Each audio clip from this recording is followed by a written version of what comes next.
perguntar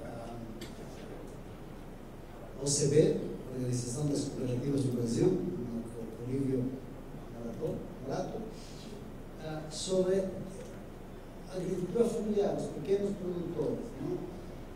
Quais que são boa parte dos associados das cooperativas no Brasil, os pequenos produtores, como que vocês estão trabalhando para levar essas mensagens de inovação, sustentabilidade ao longo prazo, fazer isso acontecer? Boa tarde a todos. Eu gostaria de agradecer o IUMA, o Instituto, pela iniciativa, em nome do presidente da OCB, Márcio Lopes de Freitas, agradecer o convite e parabenizar o IUMA pelo evento. A OCB congrega hoje mais de 1 milhão de cooperados, né? Cerca de 85% desse público são pequenos produtores rurais. E a OCB é um órgão de representação, ela tem um desafio de buscar a racionalidade. E essa racionalidade, ela só é construída com conhecimento.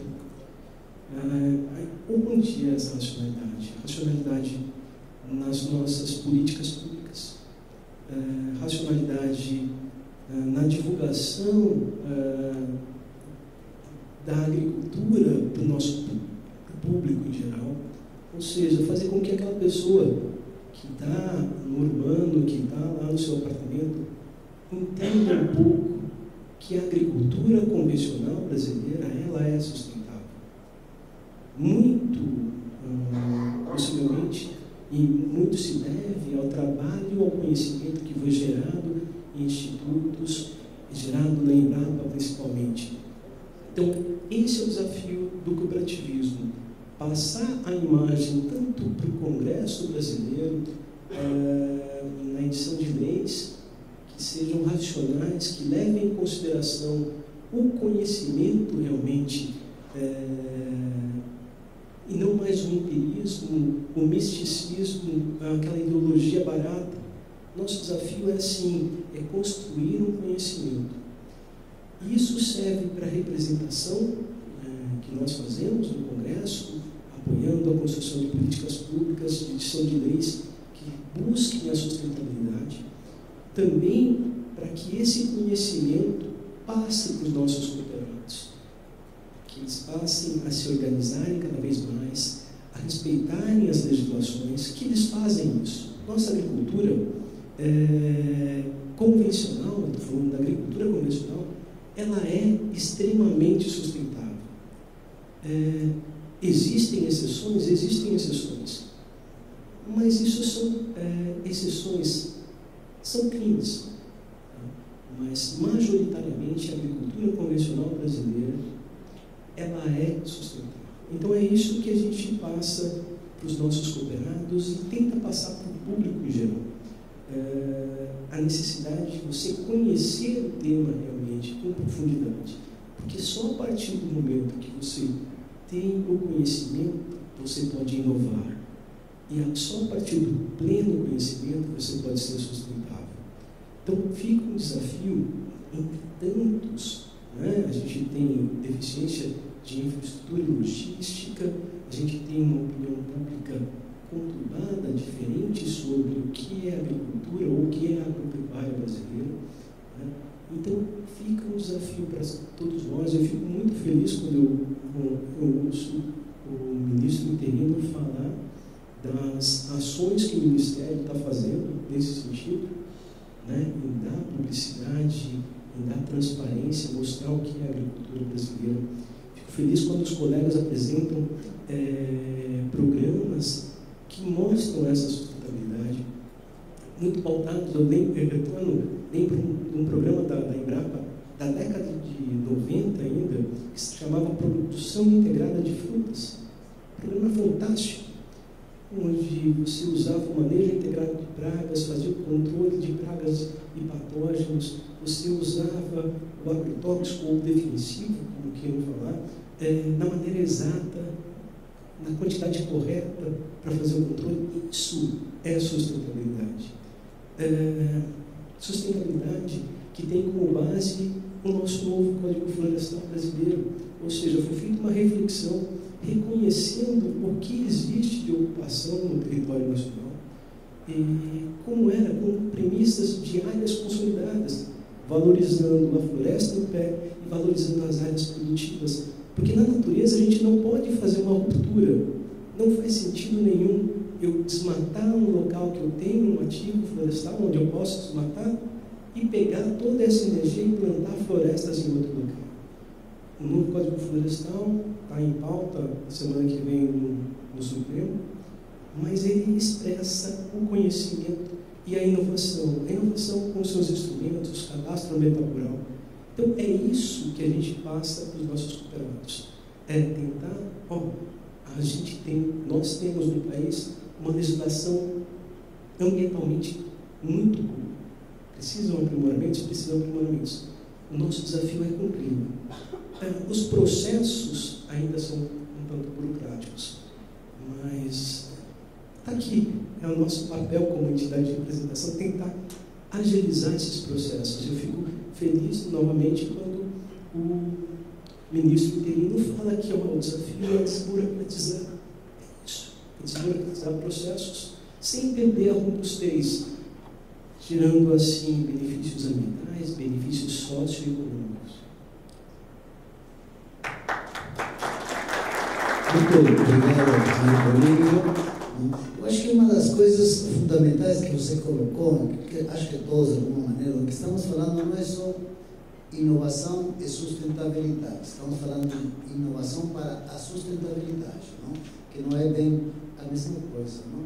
Então, é fundamental ver essa dimensão de um processo que vamos caminhando para ser atingido. Mas o importante é ter essas metas, ter objetivos, ter números pela frente, indicadores, e que vamos caminhando, fazendo todos os esforços possíveis para alimentar o mundo, para fazer do mundo um mundo melhor em termos de crescimento econômico, em termos de equidade, essas grandes metas que estão dentro da Agenda 2030. Mas agora eu gostaria de passar a bola para vocês, não? E abrir as perguntas para todos os convidados, os palestrantes de idioma que temos hoje aqui nesse importantíssimo painel. Então, quem quiser participar... Tem as meninas com o microfone aqui já primeiro. Isso. Isso, acho que está sendo gravado. Oi, então eu sou a Janice, sou especialista de agro da Apex e eu fiz minha tese de doutorado com a dimensão econômica da sustentabilidade socioambiental na agropecuária brasileira. E aí a gente está falando de ser sustentável, pensando nos nossos clientes, e uma parte importante do ser sustentável é comunicar que eu sou sustentável, né? Que são os selos de certificação, que são como os consumidores identificam que o produto é em si sustentável. A pergunta é, em termos de selo de certificação, qual é a melhor estratégia? Criarmos normas e padrões brasileiros ou importar padrões que já existem nos nossos mercados consumidores e que vão ter uma menor resistência de entradas nesses mercados? Tem alguma preferência para mim? Eu acredito que, como é um tema bem transversal, qualquer um deles pode responder. Obrigado, gente. Olha, he tenido alguna experiencia directa con certificadores. La certificación es un patamar muy importante para atingir ciertos mercados. Estoy convencido, após de 33 anos de agricultura, que cada país deve desenvolver seu próprio selo de agricultura. Então, vou dar um exemplo. Uma certificadora holandesa, que está faz um ano no Brasil, veio com um protocolo para produzir um hortifruti de exportação. Produto que eles não produzem na Europa. Só produzido nos países tropicais. Então, fica um pouco difícil atingir um patamar de algo que eles não conhecem baseado en la realidad que ellos tienen, vis-a-vis Brasil. Con Embrapa, con Víctor Hugo y con Mauricio López hemos discutido en varias oportunidades si Brasil debería crear su propio patamar de certificación baseado en el Código Florestal brasileño, basado en conceptos como plantio directo, que tiene una experiencia ya de 35 o 40 años. El país del mundo que mayor penetración tiene en un concepto de plantio directo. Entonces, para mí existe una barreira no arancelaria no final da história, quando uma certificadora estrangeira vem ao Brasil e trata de imponer um modelo de algo que eles não conhecem. Mas, por outro lado, o Brasil tem a enorme oportunidade, com conhecimento, tecnologia, com a seriedade dos participantes da cadena, tanto nas associações como com a Embrapa, para desenvolver seu próprio ser, sua própria certificação. Estou seguro que no começo, em alguns lugares, vai virar uma barreira, porque a certificação é um negócio. O produtor paga hoje entre 500 a 25 mil dólares por uma certificação. É um negócio. Mesmo que atenda um serviço e uma necessidade do mercado, hoje é um negócio. Então, eu sempre, havendo morado na Europa, morado nos Estados Unidos, morando em Sudamérica, claramente, estou convencido que o Brasil tem que desenvolver seu próprio sistema de certificação, com toda a experiência acumulada e com todos os atores que estão sentados aqui. Estou seguro que vamos atingir o patamar. E um exemplo disso é o mercado chinês. O mercado chinês hoje não exige o maior comprador de alimento do Brasil, o maior comprador de alimento do mundo. Eles não estão exigindo uma certificação para o Brasil, mas eles acompanham o processo que o Brasil está fazendo, sem exigir a certificação. Para mim, esse modelo traz uma visão muito interessante. Significa que é uma oportunidade com os chineses, por exemplo, de desenvolver a certificação feita no Brasil. Obrigado. Vamos passar a Sérgio. O seu nome é? Denise. Denise, você tocou num ponto-chave, que é isso que tem sido o calcanhar de Aquiles do agro brasileiro. Para você ter uma ideia, vê o serviço que a Embrapa presta ao mundo. Você vê o serviço que a soja brasileira presta ao mundo. O serviço que eu vejo que o produtor de milho brasileiro presta ao mundo, porque 20% do milho que transita pelo mundo é milho brasileiro. Você vê o serviço que a Amazônia presta ao mundo, não é, Monet? O estado do Amazonas presta ao mundo, quer dizer, ajudando a respirar. E mesmo assim nós somos criticados por visões. Para você ter uma ideia, a Abramilho, ela co-realizadora de um evento que chama-se Gaffin Global Agribusiness Forum, que vai ter na sua edição próxima agora, com o seguinte tema: a ciência no campo a serviço do planeta. Porque para a gente mostrar isso aí, aonde entra o Brasil nesse aspecto? Aonde entra o Brasil nesse aspecto?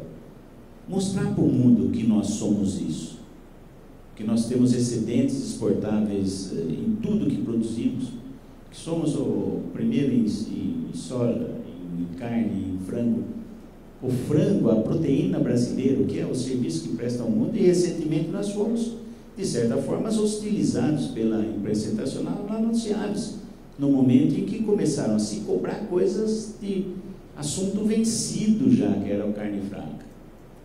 Lá dentro, mostrando onde, graças à habilidade da BPA, na pessoa do Ricardo Santin, acabou. Eu estou dizendo, espera um pouquinho, aqui funciona bem as coisas. Aqui nós tivemos um problema da carne fraca, foi um problema interno, isolado, de alguns funcionários, que no fim eram menos de 20 funcionários, com uma planta que não exportava. E no mesmo momento ele perguntou, qual foi a providência que vocês tomaram quando foi detectado o fipronil no frango e suíno na Holanda? Por que vocês não tomaram? Porque funciona bem, foi um fator isolado E é isso que é a dimensão do Brasil. Quando se tem qualquer tipo de problema, torna-se uma coisa muito importante. Por quê? Porque somos importantes para o abastecimento. E hoje, antigamente, era um discurso de produtor, um discurso das entidades, nossa aqui interna. Hoje, quem diz isso é a FAO, a OECD.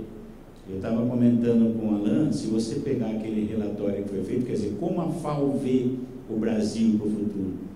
Então, esse sistema, concordo com o Pablo, isso nós temos que estabelecer os nossos parâmetros aqui, para que o mundo aceite que os nossos parâmetros são justos, que tem um equilíbrio, que tem sustentabilidade, que tem tudo. Isso é uma grande luta que nós não podemos deixar de forma de não dar uma continuidade forte. Muito obrigado, Sérgio Avramilho. Boa tarde a todos. Munir Lourenço, presidente da Comissão Nacional de Meio Ambiente da CNA. Cumprimento a todos os expositores, doutor Alain, pelos posicionamentos muito pertinentes de todos. E pergunto ao nobre representante da Embrapa, que nós temos visto uma certa preocupação, uma parcela significativa dos produtores rurais brasileiros com dificuldade de acesso à ciência e tecnologia produzida pela Embrapa, tão vasta, ciência e tecnologia, principalmente pelo quadro de carência de instituições de assistência técnica, né, para transferir essas tecnologias para esses segmentos, principalmente o médio produtor rural. No passado não tão distante, o IBGE mostrou com números que grande parcela dos produtores rurais brasileiros não conseguem ter acesso a esse assessoramento técnico prestado pelo Serviço de Assistência Técnica e Extensão Rural. E a pergunta, então, é como é que a Embrapa está vendo e pensando estratégias para facilitar o acesso de um contingente cada vez maior de produtores rurais a esse banco de dados fantástico que a Embrapa vem produzindo ao longo dos anos, e para que esse cenário de aumento de produtividade, de eficiência do uso da terra possa ser cada vez mais ampliado. Obrigado. O Brasil é um país mega diverso, complexo, e não é uma tarefa fácil levar conhecimento aos diversos quadrantes desse país. E a nossa agricultura cresceu bastante. A Embrapa se ressente da falta de um braço que faça esse trabalho, que no passado era feito pela Embraer e suas filiadas, as EMATERs, as associações estaduais de assistência técnica e extensão rural. Com a extinção da Embraer, ainda na década de 80, esse quadro, ele, de certo modo, ele ficou bastante complicado, até porque as empresas estaduais de assistência técnica e extensão rural, elas, de certo modo, ficaram órfãs, e os governos estaduais passaram a reduzir os investimentos, em algumas regiões. Sobreviveram algumas empresas em alguns estados tradicionalmente agrícolas, mas a grande maioria sucumbiu. E a Embrapa tem encarado essa problemática no sentido de buscar parcerias com os mais diferentes entes, com cooperativas, com associações de produtores, com universidades. Isso tem sido um trabalho muito forte da Embrapa, no sentido de fazer chegar aos diferentes elos da cadeia produtiva, pequenos, médios e grandes produtores, as suas tecnologias. Então, hoje, nós temos parcerias com grandes cooperativas no sul, no norte e nordeste do país. Poderia citar aqui vários exemplos, e eu posso até citar um exemplo interessante aqui, que é o da Rede de Fomento Integração Lavoura, Pecuária e Floresta. Essa é uma associação público-privada, onde, graças a essa tecnologia, nós estamos atingindo, e não são apenas grandes produtores, nós já temos uma área, com essa tecnologia adotada, de cerca de 11 milhões de hectares no país, introduzindo os conceitos assim mais básicos do que deve ser a agricultura sistêmica, né? A agricultura que olha a propriedade como um todo e nos mais diferentes recantos do país. Esse é um exemplo. Nós temos que exercitar a criatividade. Nós sabemos que nós não vamos ter o que nós já tivemos no passado, uma Embraer, com os estados, com as suas associações, com suas empresas de assistência técnica e extensão rural, né? Mas os diversos mecanismos de transferência de tecnologia têm sido utilizados pela Embrapa. Mídias eletrônicas, as parcerias que eu mencionei, dessa forma. Acho que temos. Poderia se apresentar, por favor, para o registro? Boa tarde. Meu nome é Antônio Américo, sou advogado, atuante na área agrário-ambiental, no oeste da Bahia, Barreiras. Servidor público federal do Instituto Federal da Bahia, e quero agradecer o Instituto pelo convite, razão de eu estar aqui. Antes de eu vir para cá, eu conversei com a diretora lá do nosso campus, está disposta a receber a instituição para uma parceria dos cursos EAD de pequena duração, para capacitar aquele pessoal lá da nossa região. Eu tenho algumas coisas, além disso aqui, que foi abordado, inclusive ideias para o ministro interino, o representante do produtor de soja. Os institutos, eles são mal utilizados, né? Por que não conversar com o ministro do MEC para impor os cursos EADs na área de técnica em agropecuária, técnica em meio ambiente e esses cursos de duração?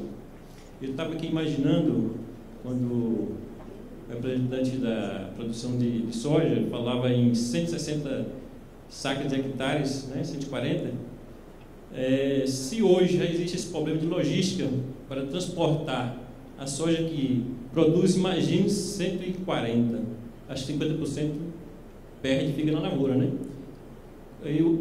A minha indagação, por que os presidentes, especificamente o atual, não faz o asfalto dessas rodovias do norte?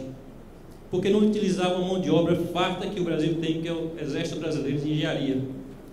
Eu fui militar, construí um aeroporto de Barreiras, a ponte do oeste da Bahia, e a transposição do Rio São Francisco, a melhor parte que foi realizada foi quando o Exército construiu. As terceirizadas, as empresas que ganharam licitações não concluíram a obra. Então, eu queria saber qual o problema do presidente que não abre os cofres, né? Não utiliza essa mão de obra rica para resolver o problema dessa questão da logística. E se não está na hora dos agricultores se unirem, porque eles são responsáveis pela a empregabilidade de 3 para 1, como foi dito aqui, mas é o desenvolvimento local, regional, nacional e internacional, porque quando exporta, abre emprego internacionalmente, né? Barreiras, quem conhecia a região oeste na década de 80, 90, sabe como que era aquela cidade, né? São Desidério, Luiz Eduardo, que veio assim agora, né? Pulou de 15 mil habitantes em uma década para 60 mil. Então, a agricultura, ela é responsável por tudo isso. Então, está na hora de vocês colocar os deputados na parede, o presidente, os governadores, e exigir que ele faça alguma coisa. Essa é a realidade.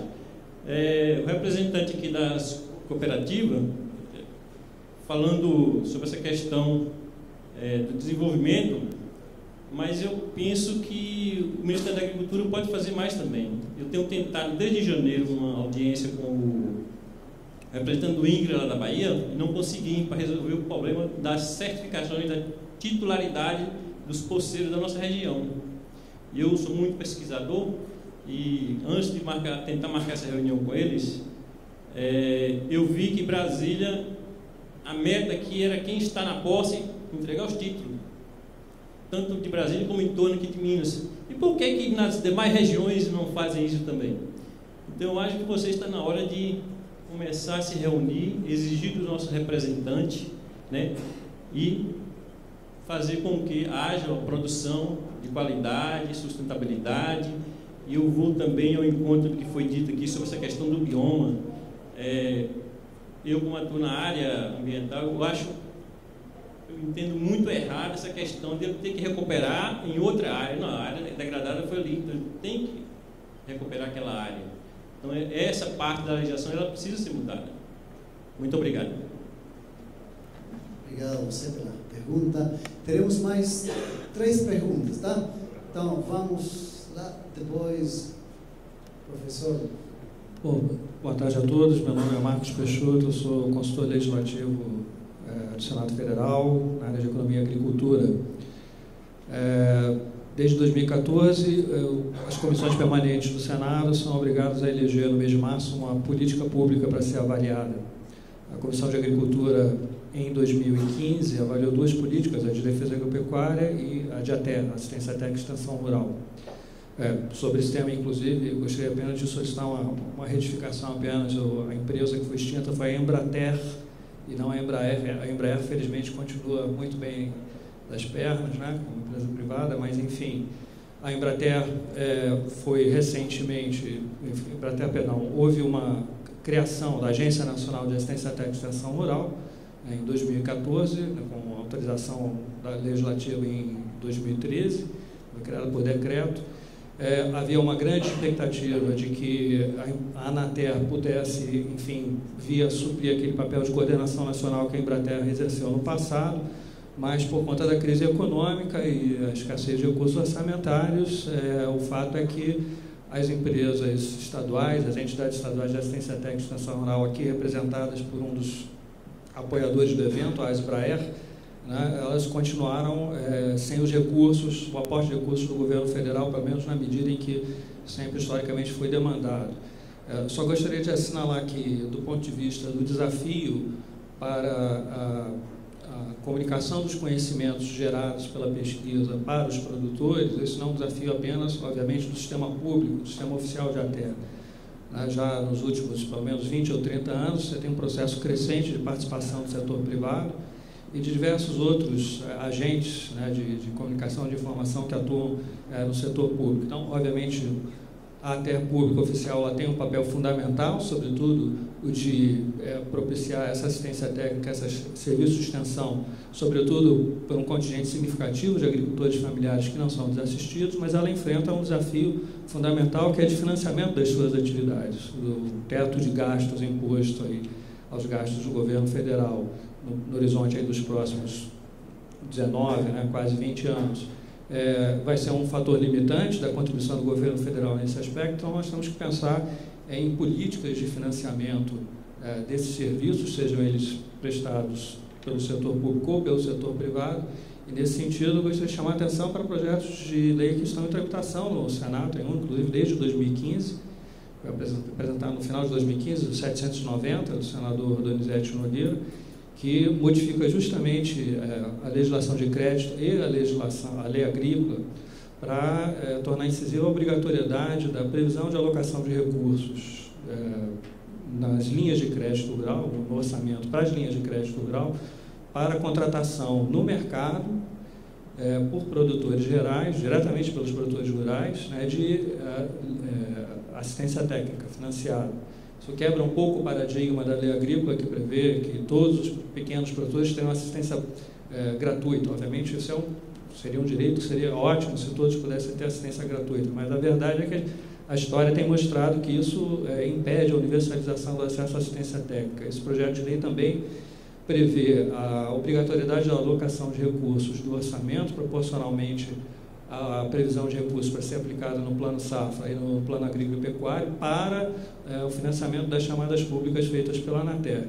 Então, é importante que esses projetos, esse e outros projetos, sejam objeto de debate por todos os agentes das cadeias produtivas para que a gente possa encontrar saídas e mudar alguns paradigmas. Quer dizer, a inovação é fundamental, mas desde que ela seja de fato adotada pelo produtor lá ao final. Então, tem diversos entraves que não são só a estrutura dos agentes de assistência técnica e extensão rural, mas também a capacidade de financiamento desse sistema. E, por fim, a política que está sendo avaliada este ano na Comissão de Agricultura do Senado é justamente a política de pesquisa agropecuária. Nós já tivemos lá 2 audiências públicas, a relatora desse trabalho de avaliação é a senadora Ana Amélia. Ao final do ano, nós deveremos apresentar, então, a senadora deverá apresentar, com o suporte da consultoria legislativa, um relatório. É interessante apontar que, em anos anteriores, os relatórios resultaram também em apresentação de proposições legislativas, tentando aperfeiçoar os marcos regulatórios sobre o tema. É muito provável que nós cheguemos à apresentação de alguma proposição legislativa relacionada ao papel do Estado no fomento à pesquisa agropecuária, seja ela exercida pelo setor público ou pelo setor privado. Então, só quero convidar a todos aqui presentes, a acompanharem esse trabalho, esse debate que está sendo feito no âmbito da Comissão de Agricultura, porque eu acho que tem uma relação muito íntima com a proposta do seminário, que é discutir a inovação para a sustentabilidade. Então, se for possível, também gostaria de ouvir os palestrantes a respeito dessas iniciativas que estão em tramitação no Congresso. Obrigado. Muito obrigado pela informação muito importante, muito relevante aí. Professor Landers. John Landers, da Federação Brasileira de Plantio Direto na Palha e Irrigação. Eu militei por 10 anos na Mesa Redonda de Soja Responsável. E em 3 anos nós elaboramos um código de 5 princípios e 98 critérios para certificação da soja. Já está aceito na União Europeia, mas o problema que nós deportamos é que o consumidor brasileiro, europeu, não quer pagar mais para produtos certificados como soja, porque soja não é vendido diretamente. Mesmo caso que milho, e essa certificação também abrange o milho e pode ser estendido a outras culturas. Então, a minha pergunta é por que o Ministério da Agricultura não utiliza essa base para fazer, ou adota em si, porque é reconhecido como entre os mais estritos e profissionais do mundo. E o problema em Europa é que só paga 2 ou 3 dólares por tonelada como prêmio para soja certificado como responsável. Irresponsável são os consumidores da Europa que são tão pão duros que não querem remunerar adequadamente o agricultor brasileiro que é responsável. Muito bom. Temos mais uma pergunta.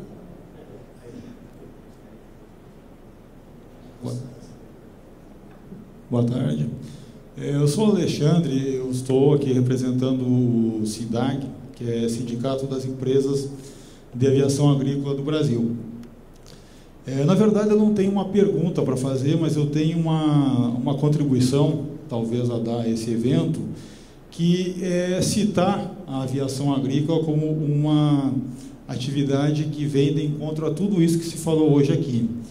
A questão da inovação, a questão da sustentabilidade, e é uma ferramenta que vai, à medida que a produção brasileira for aumentando, ela vai conseguir contribuir de forma muito significativa através do uso da tecnologia na qual ela é precursora no Brasil em termos de aplicação, e nós sabemos que a aplicação vai continuar existindo. Nós tivemos aqui a participação do representante da Singenta, tem o Fabrício da ProSoja, que são testemunhas e podem confirmar que o uso de defensivos, principalmente em grandes áreas, é inevitável. Não se tem como produzir sem o uso desses defensivos. E a aviação agrícola é uma ferramenta extremamente tecnificada, possui uma legislação própria, inclusive, atualmente ela possui um convênio com a Embrapa para pesquisas em termos de equipamentos, novas tecnologias que estão no mercado, e fazendo essas avaliações em relação às culturas brasileiras, né? E como nós atuamos em diversas áreas dentro do agronegócio, desde a produção de cana, soja, milho, sorgo, arroz, a nossa atividade ela é fundamental. Então eu gostaria de deixar o registro aqui para conhecimento de todos, né, que a aviação agrícola, através do sindicato das empresas de aviação agrícola, vem desenvolvendo um trabalho que em outubro do ano passado passou a ser reconhecido pela ONU, inclusive, uma das 12 mil entidades no caso, né, reconhecidas pela ONU em 100 países, onde existe esse compromisso com o desenvolvimento social, relações de trabalho e principalmente em questões relacionadas ao meio ambiente e à sustentabilidade. Obrigado. Obrigado. Pergunta, Sérgio, você quer fazer um comentário? Isso, rapidamente, eu queria fazer a respeito do moço que falou a respeito dessa atividade política dentro do Congresso, onde das leis que estão tramitando lá eles são de interesse nosso, para que a gente fique bem atento. Queria dizer que hoje, no nosso setor, nós nos organizamos em torno de um instituto, que é o Instituto Pensar Agropecuária, onde, dentro de várias câmaras, são encaminhados projetos de lei de interesse do setor via Frente Parlamentar da Agropecuária, ou seja, nós já temos um trabalho político em defesa daquilo que é do nosso interesse e, consequentemente, interesse de todo o país dentro do nosso Congresso. Então, vale a sugestão, você está acompanhando bem, sinal que você está vendo, só que nós já estamos atentos para isso. Nós já cometemos esse erro até um tempo atrás, a partir da criação do IPA, que é o Instituto Pensar Agropecuária. Eu acho que esse assunto a gente está conseguindo dar cabo e fazer um trabalho político dentro do nosso Congresso. É essa a informação. Agora eu gostaria, se algum dos painelistas gostaria de fazer alguma outra colocação final. Acho que foi falado muito aqui desses padrões privados, de certificações. Eu acho que seria interessante falar mais ou menos como a cadeia de proteína animal vê isso, né? Até a pergunta foi muito boa em relação até que ponto isso vai se desenvolver e como isso afeta o setor produtivo. A gente olha de uma forma, acho que a minha posição vai em contra até do Singenta, enfim, acho que os padrões eles são importantes no sentido que apresentam critérios, e o professor disse isso também, os novos critérios, esses padrões e selos e certificações. Só que eu concordo no sentido de que foi dito que está virando um negócio. E a gente encara isso e olha para isso com uma certa preocupação em relação à régua desses padrões. São padrões privados, são padrões que fogem ao escopo jurídico do OMC. O embaixador Roberto Azevedo teve, inclusive, no CIAVES e comentou sobre isso, teve uma pergunta específica sobre isso. Foge do escopo jurídico do OMC. E até que ponto nós vamos ficar sujeitos ao consumidor estrangeiro ou a proposições estrangeiras em relação ao modo de produzir brasileiro, ao modo de produzir a proteína animal brasileira. Então, mais do que o padrão em si, ou do que o selo em si, é necessário ver os critérios que estão por trás do selo, porque nós temos confiança no nosso produto, no nosso sistema produtivo, no nosso sistema de certificação público. E nós não atendemos 160 mercados porque eles gostam da gente, porque nós cumprimos com os critérios que, pelo OMC, são os mesmos os critérios que os produtores nacionais daqueles países têm que produzir, têm que cumprir, desculpa. Então, há uma equivalência muito forte desses critérios. A maneira como nós comunicamos talvez seja equivocada, então pode ser melhorada. Equivocada não, pode ser melhorada, né, para mostrar esse valor agregado. Mas acho que o setor ele tem que abrir os olhos no sentido, não só o agro, não só a proteína animal, mas também o de grãos e de alimentos como um todo, para essa régua. Eu vejo cada vez mais um movimento de padrão privado, onde o meu selo é o melhor que o seu, que é melhor que o seu, que é melhor que o seu, e a gente não sabe onde isso vai parar. Então, acho que acho que um ponto de atenção para todo mundo que pensa agro, que pensa a produção agrícola, que pensa a produção de proteína animal. Acho que é isso. Muito obrigado. Mais alguém? Eu gostaria de esclarecer um pouco o ponto do Código Florestal, né? Na verdade, as áreas prioritárias, que são as APPs, você necessariamente tem que repor no local. Não tem um mecanismo de troca. Se existe uma degradação que está afetando o meio ambiente, ou se aquela área que foi desmatada, ela tem uma importância nos processos ecológicos, o Estado pode estabelecer aquilo como área prioritária e ele seria foco de recuperação daquela mata, da vegetação nativa. Então, é importante ressaltar a inteligência e o conhecimento que está atrás da construção de uma lei, né? Então, as áreas que são prioritárias, elas têm que ser recuperadas. Você não pode compensar em outra área. Então, é deixar claro isso, que o código pode não ser perfeito, o Código Florestal pode não ser perfeito, mas ele inovou. E é isso que a gente precisa, inovar para ser sustentável.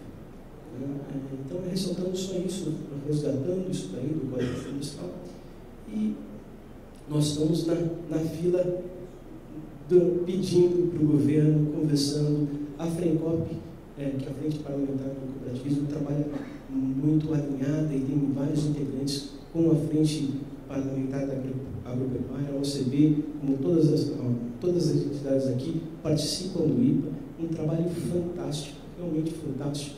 Foi uma modelagem que deu muito certo.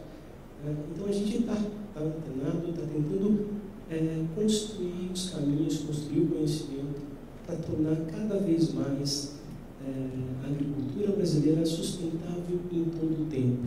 Porque o que é sustentável hoje pode não ser sustentável amanhã, é dinâmico. Então a gente precisa desse conhecimento, desse aprimoramento desse conhecimento no tempo também. Eu gostaria de complementar sobre esse funcionamento de certificações. Eu também colaboro com a ideia de que a certificação unicamente pode não ser a nossa solução. Se você for ver os americanos, por exemplo, eles não trabalham com certificação, cadeia de soja, de milho, trabalham muito mais com o cumprimento da sua própria legislação para exportar para os outros países como uma forma de dizer que eles são sustentáveis. A ProSoja fez um movimento, especialmente no Centro-Oeste, mas hoje também está na Bahia, Minas Gerais, que é o projeto Soja Plus. Ele tem parcerias com a Biov, com o Banco do Brasil, onde, basicamente, o projeto ele propõe ao produtor rural, existe uma assistência ao produtor rural para que ele se adeque do ponto de vista ambiental, trabalhista e também de gestão. Então, ele consegue, através desse projeto, se regularizar. Se existe alguma irregularidade, ele se regulariza. E através desse projeto, a ProSoja fez várias missões à Europa, à China, onde foi aceito esse projeto como também um passaporte, não uma certificação, mas um passaporte para a soja brasileira, na verdade. Cumpriria os critérios que o consumidor europeu estabelece com sustentabilidade. Rapidamente também, nessa linha da certificação, nós também entendemos que o Brasil deve trabalhar no sentido de ter as suas próprias certificações e tentar vender isso na forma. Não é fácil, mas a Embrapa tem algumas iniciativas, inclusive algumas em andamento. Uma delas é a carne carbono neutro, né? E a outra é a da rede de fomento, integração lavoura-pecuária-floresta. Eu falei até pouco que hoje nós, segundo os dados da CLEP, nós temos em torno de 11 milhões de hectares em todo o país sobre esse sistema. Então a ideia é certificar essas propriedades que adotam o sistema ILPF.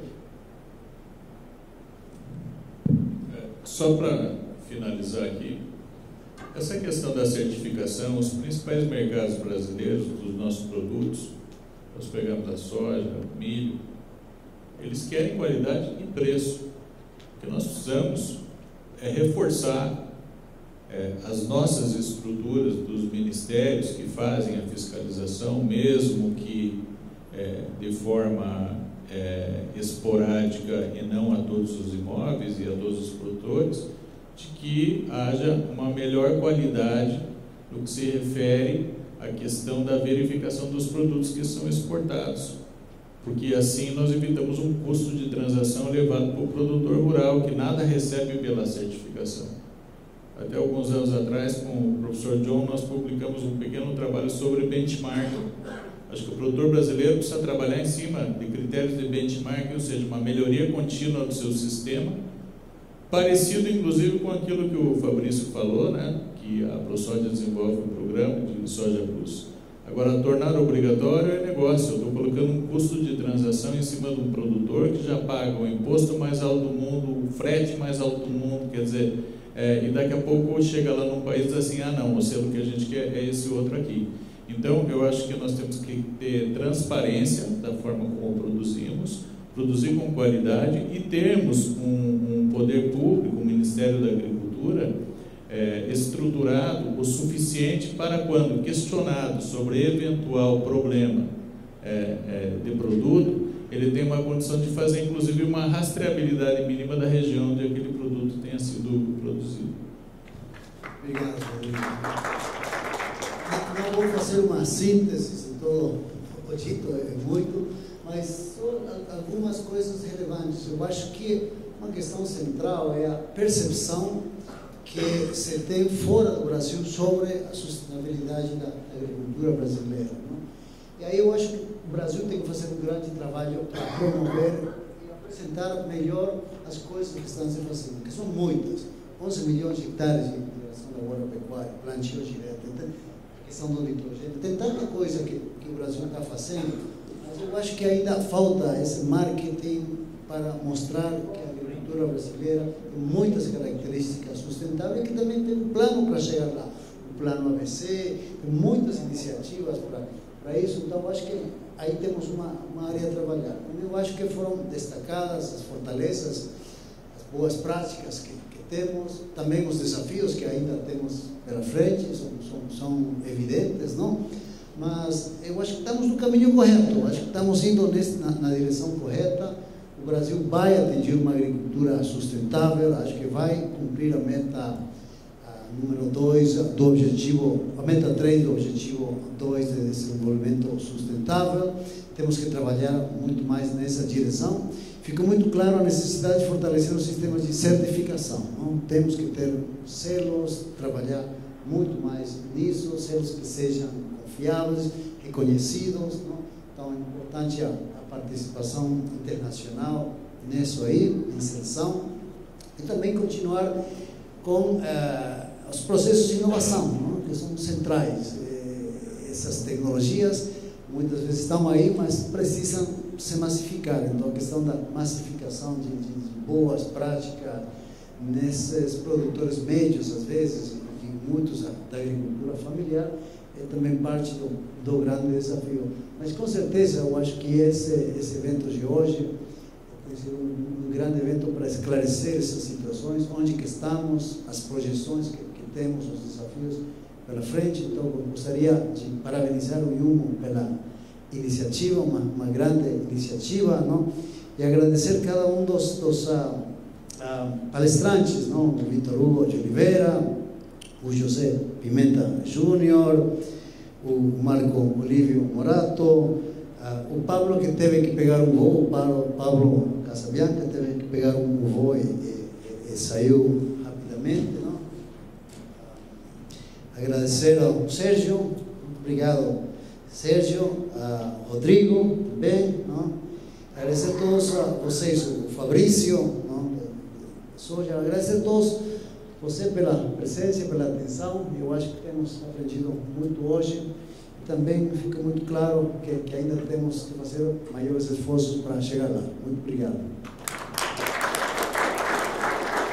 Nossos agradecimentos mais uma vez a todos os integrantes deste painel e a todos os ilustres participantes que prestigiaram este agroseminário. Mais uma vez agradecemos também o importante apoio da Singenta, as instituições parceiras do agroseminário, AgroDBO, AgroLink, Asbraer, Brasil Agro, Canal Rural, Revista Dinheiro Rural, Mundo Cop, Grupo Spinelli e Sescope RS, e de todos os que viabilizaram a realização deste evento. Em nome do IUMA, Instituto de Educação do Agronegócio, mais uma vez, muito obrigado pela presença de todos, um bom final de tarde e uma boa noite a todos.